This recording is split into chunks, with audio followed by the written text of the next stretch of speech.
स्वागत है knowledge with A YouTube channel में। आज हम भारत के अपवाह तंत्र का भाग 2 पढ़ेंगे, जिसमें हम गंगा नदी तंत्र को अच्छे से समझने की कोशिश करेंगे। भाग 1 में हमने सिंधु नदी तंत्र को काफ़ी अच्छे से समझे थे, तो चलिए शुरू करते हैं।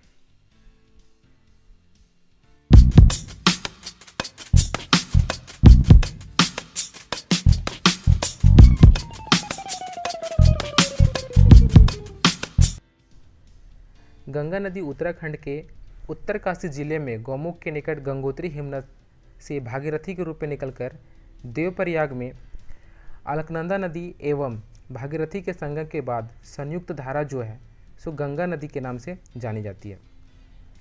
गंगा नदी के नाम से जानी जाती है।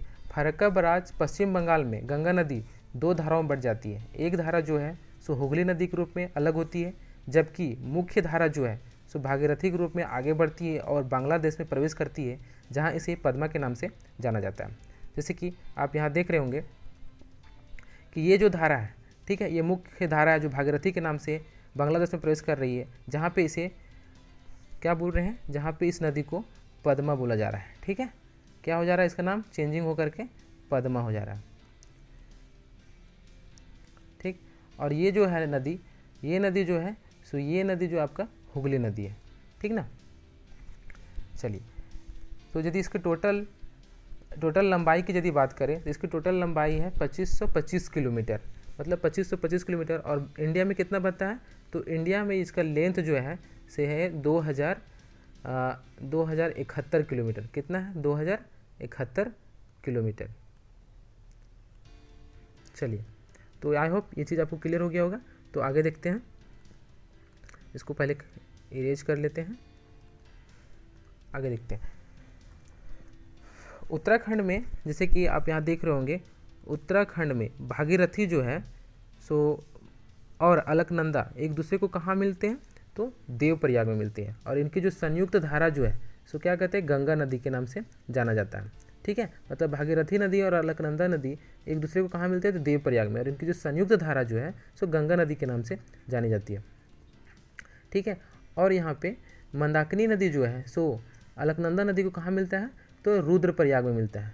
और यहाँ पे जो पिंडार नदी जो है सो पिंडार नदी अलकनंदा को कहाँ मिलता है, तो कर्णप्रयाग में आकर मिलता है। ठीक है, और धौली गंगा जो है सो अलकनंदा को कहाँ पे मिलता है, तो ये विष्णुप्रयाग में आकर के मिलता है। और प्रसिद्ध मंदिर बद्रीनाथ, ठीक है, प्रसिद्ध मंदिर बद्रीनाथ जो है सो कौन सा नदी के तट पर स्थित है, तो ये अलकनंदा नदी के तट में स्थित है।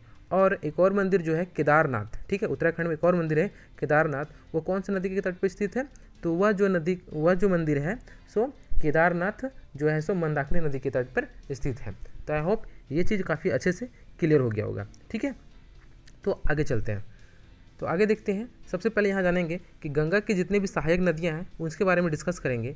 तो गंगा की सहायक नदियों में सबसे लंबी नदी यदि बात करेंगे तो जो यमुना है। ठीक है, कौन सा नदी है, यमुना नदी है। उसके बाद हम पढ़ते जाएंगे सोन नदी, टॉन्स नदी, कोसी नदी, घाघरा नदी, गंडक नदी, गोमती नदी आदि नदियों के बारे में भी डिस्कस करेंगे। तो सबसे पहले हम यहाँ यमुना नदी के बारे में बात करते हैं। तो यमुना नदी जो है सो गंगा की सबसे लंबी सहायक नदी है। इसका यदि लंबाई की टोटल बात करें तो 1370 किलोमीटर है। ठीक है, यह नदी जो है से बंदरपूछ, ठीक है, बंदरपूछ श्रेणी पर स्थित यमुनोत्री हिमनद से निकलती है। और कहाँ पे आके मिलती है, तो यमुनोत्री हिमनद से निकलती है और ये जो है गंगा को प्रयागराज में आकर के मिलती है। ठीक है, इसकी प्रमुख सहायक नदियों में से है चंबल, बेतवा, केन। ठीक है, और इसका प्राचीन नाम जो है, ठीक है, यमुना नदी का जो प्राचीन नाम है वो कालिंदी नदी है। ठीक है, तो इसमें इसकी जो यमुना की जो सहायक नदियां हैं, ठीक है, तो यमुना की सहायक नदियों में सबसे पहले हम चंबल नदी के बारे में डिस्कस करेंगे। ठीक है, तो चंबल नदी देखते हैं। तो चंबल नदी का सबसे पहले यहाँ समझते हैं कि चंबल नदी की जो लंबाई जो है सो कितना है, 995 किलोमीटर है। ठीक है, तो चंबल नदी जो है सो मध्य प्रदेश के मऊ, ठीक है, मध्य प्रदेश के मऊ इंदौर के समीप स्थित जाना पाव पहाड़ी से निकलती है एवं इटावा के समीप यमुना नदी से जाकर के मिलती है। ठीक है, तो इस नदी के बारे में कुछ इंपॉर्टेंट फैक्ट है, जैसे कि भैंसरोगढ़, ठीक है, भैंसरोगढ़ में, यानी भैंसरोगढ़ जो चित्तौड़ में पड़ता है, वहाँ पे यह नदी जो है सो चंबल नदी जो है सो चोलिया वाटरफॉल बनाती है, जिसका ऊंचाई कितना है, 18 मीटर ऊंचा है। तथा मध्य प्रदेश में यह नदी जो है से पुनासा वाटरफॉल बनाती है, इसकी यदि ऊंचाई की बात करें तो 12 मीटर ऊंचा है। ठीक है, तो हम चंबल की सहायक नदियों की बात करें तो चंबल की सहायक नदी में जैसे कि बनास हो गया, ठीक है, कौन सा, तो बनास हो गया, पार्वती हो गया, कालिंदी होगी, ठीक है, आदि नदियाँ और सिप्रा भी है, ठीक ना। तो सबसे पहले हम देखते हैं बनास। तो बनास का जो उद्गम स्थल है, ठीक है, एक सेकेंड, यहाँ पे देखिए ये जो बनास है, ठीक है, ये बनास रिवर है, इसका उद्गम स्थल जो है सो अरावली श्रेणी के खमनोर पहाड़ियों से निकलती है एवं चंबल में जाकर के मिलती है, ठीक है। और ये पार्वती नदी देख रहे हैं, ठीक है, तो पार्वती जो से मध्य प्रदेश के विंध्य श्रेणी से निकलती है एवं राजस्थान में चंबल से जाकर के मिलती है, ठीक है। तो और नदी के बारे में बात करते हैं, जैसे कि बेतवा नदी के बारे में, ठीक है, और यमुना की सहायक नदी जैसे कि बेतवा नदी। तो बेतवा नदी जो है मध्य प्रदेश के रायसेन जिले में विंध्य पर्वतमाला माला से निकलती है और हमीरपुर के निकट यमुना में मिलती है, ठीक है। इससे रिलेटेड इंपॉर्टेंट फैक्ट है, जैसे कि 3rd सेंचुरी में अशोक ने कई बौद्ध स्तूपों का निर्माण करवाया था, ठीक है, उन्हीं में से सांची में जो सांची का बौद्ध स्तूप है, मतलब सांची का जो स्तूप है वह बेतवा नदी के किनारे में ही स्थित है, ठीक है।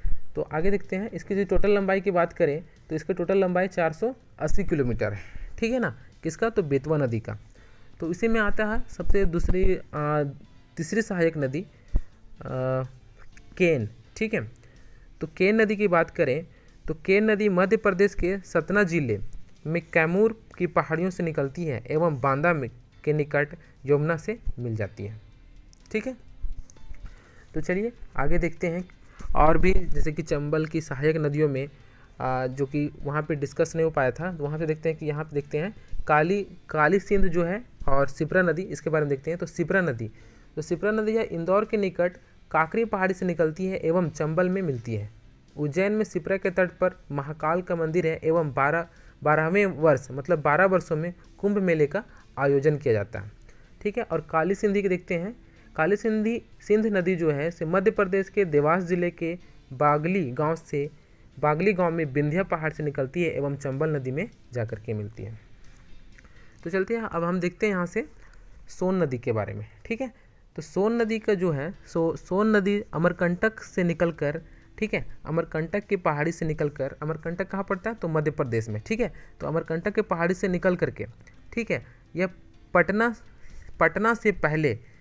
से पहले ये गंगा में जाकर के मिल जाती है। इसकी टोटल लंबाई की यदि बात करें सोन की तो 780 किलोमीटर है, ठीक है। इससे कुछ इंपॉर्टेंट फैक्ट, जैसे कि यहाँ पे देख रहे होंगे कि ये आपका, एक सेकेंड, ये आपका सोन नदी हो गया, ठीक है, ये सोन नदी, और यहीं सामने यमुना नदी है ना, यमुना नदी।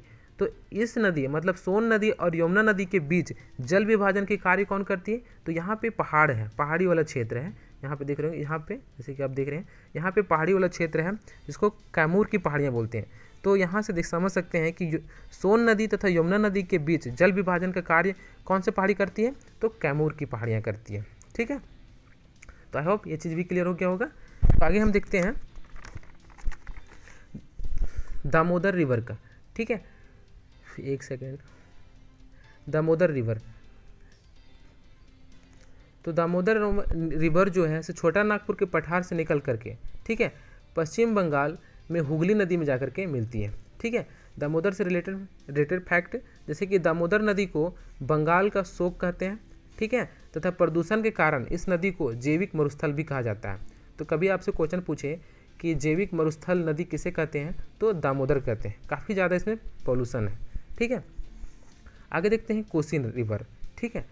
तो कोसी रिवर जो है कोसी रिवर 7 धाराओं से मुख्य धारा अरुण नाम से माउंट एवरेस्ट के पास गोसाई थान चोटी से निकलती है और भागलपुर जनपद में गंगा नदी में मिलती है। बार बार अपना रास्ता बदलने एवं बाढ़ लाने के कारण यह नदी बिहार का शोक कहलाती है, ठीक है, बिहार का शोक कहलाती है। अब देखते हैं अगला नदी जो है गंडक, ठीक है। तो गंडक जो नदी जो है गंडक नदी नेपाल से निकलती है, ठीक है, और नेपाल में इस नदी को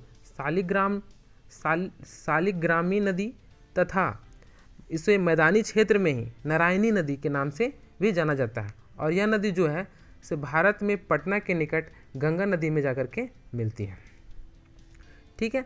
उसके बाद घाघरा नदी, ठीक है। तो इसे सरयू नदी के नाम से भी जाना जाता है। ठीक है, घाघरा नदी को सरयू नदी के नाम से भी जाना जाता है। ये घाघरा नदी जो है सो नेपाल से निकलती है। कहाँ से? नेपाल में। तो नेपाल के मपसा तुंग हिमानी से निकलती है एवं बिहार के छपरा के निकट गंगा में मिलती है। ठीक है, इसकी सहायक नदियाँ जैसे कि राप्ती एवं शारदा। ठीक है, इसके किनारे बसे शहर, घाघरा नदी के किनारे बसे शहर अयोध्या है, फैजाबाद है और बलिया है। इसकी टोटल लंबाई की यदि बात करें तो इसकी टोटल लंबाई 1080 किलोमीटर है। कितना है? तो 1080 किलोमीटर है। आगे देखते हैं गोमती रिवर के बारे में। ठीक है, तो गोमती रिवर जो है सो यह उत्तर प्रदेश के पीलीभीत जनपद से निकलती है एवं गाजीपुर के निकट गंगा में मिलती है। ठीक है, इसके किनारे बसे शहर जैसे कि लखनऊ हो गया, जौनपुर हो गया व गाजीपुर हो गया। इसे और इम्पोर्टेंट तथ्य जैसे कि इस नदी को फुलहर झील भी कहते हैं। यह एकमात्र ऐसी नदी है जिसका उद्गम मैदानी क्षेत्र में होता है। तो आई होप ये सारी नदियाँ आपको क्लियर हो गया होगा। ठीक है, तो कुछ इंपॉर्टेंट पॉइंट है जैसे कि गंगा नदी है। ठीक है, गंगा नदी से क्वेश्चन पूछा जाता है कि राइट से मिलने वाली नदियाँ, लेफ्ट से मिलने वाली नदियाँ, ये सारे पूछा जाता है। जैसे कि पूछ देगा कभी कभी कि चंबल जो है सो गंगा नदी को किधर से आके मिलती है, लेफ्ट या राइट, दाएँ या बाएँ। ठीक है, इस तरह के भी क्वेश्चन देखे गए हैं, पूछे गए हैं। ठीक है, तो यहाँ पे देख रहे होंगे कि कुछ नदियाँ जो हैं जैसे कि चंबल हो गया, बेतवा हो गया, केन हो गया, टोंस हो गया, सोन नदी हो गया। ठीक है, ये सारे नदियाँ जो हैं सो गंगा में राइट साइड से आकर के मिलती है। ठीक है, और लेफ्ट साइड से मिलने वाली नदियाँ जैसे कि कोसी हो गया, गंडक हो गया, घाघरा हो गया, गोमती हो गया, आदि नदियाँ जो हैं सो लेफ्ट साइड में मिलती हैं। अब देखते हैं यहाँ पे कि गंगा की डायरेक्शन क्या है, मतलब कहने का अर्थ है कि कौन कौन स्टेट से होकर के गंगा नदी जो है सो बहती है। तो सबसे पहले यूके मतलब उत्तराखंड से, उसके बाद यूपी से, उसके बाद बिहार से, उसके बाद झारखंड में। सबसे कम लेंथ कहाँ पे गंगा के? तो झारखंड में। उसके बाद पश्चिम बंगाल में। ठीक है, और सबसे ज़्यादा लेंथ की यदि बात करें तो यूपी में। ठीक है, तो आई होप ये चीज़ क्लियर हो गया होगा। Thank you for watching. यदि वीडियो आपको अच्छा लगा, ठीक है, यदि वीडियो आपको अच्छा लगा तो इसे अपने दोस्तों और मित्रों के साथ शेयर करें और लाइक करें, शेयर करें और सब्सक्राइब करें। Thank you.